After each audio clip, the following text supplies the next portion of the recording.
You've done some reporting about what the president has already done. We talked about the Friday bicameral bipartisan meeting. He's making some calls. What's your sense of how the White House is dealing with this right now, besides those presidential calls? Quiet night here. I think Bill laid it out pretty well earlier right now. There's a lot of preparation for what the president's going to say tomorrow. He is going down the list right now and starting to make calls. One of the first calls he made, actually, was to Representative Tom Cotton, obviously the senator-elect, apparently down in Arkansas right now, which is kind of an interesting choice. Tom Cotton, not exactly somebody who's been aligned with this White House in any way, shape, or form. So for the president to reach out early, I think, is somewhat of a statement. I think also, though, aides are being very clear right now. There's preparation for what he's going to say tomorrow.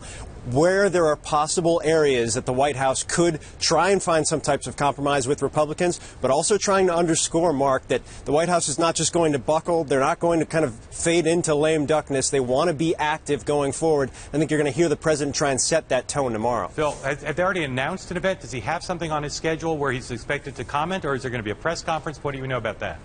Nothing has been announced at the moment. I think there's a recognition that generally the day after a midterm election, the president's going to come out. I think this is one of those cases right now. I do know, Mark, from some reporting that aides have been meeting pretty regularly for the last couple of weeks, trying to play out scenarios on what would happen tonight, and if one thing happens, what the president would do going forward, starting with that lame duck, but then also coming in January. Obviously, it looks like the scenario that's most likely coming true is Mitch McConnell is going to be the Senate Majority Leader. They have kind of a pathway mapped out right now. How fleshed out that's going to be, I think we're going to have to wait and see over the next couple days. But there is some type of sense right now that the president will be speaking.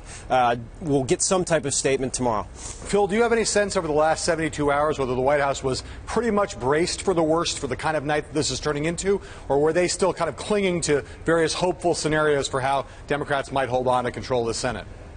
I think they were braced for the worst. I think, look, you would hear that there were, the possibility that the ground game would work out, but it was nowhere near as vigorous as you were hearing from the DSCC or any type of the campaigns whatsoever. I think there was a recognition of what was coming. There was a bracing for what was coming. There was a hope that maybe a couple races would swing their way. But I think they had a good sense of things right now. The political operation here was pretty in tune with what was going on. Has been briefing the president all night tonight. This was something they saw coming and that they definitely had been preparing for. And real quick, just at the end here, Phil, do you think there's been some reporting that President Obama is a little resentful for the way the Democrats ran away from him in this midterm election? Do you sense there any truth to that?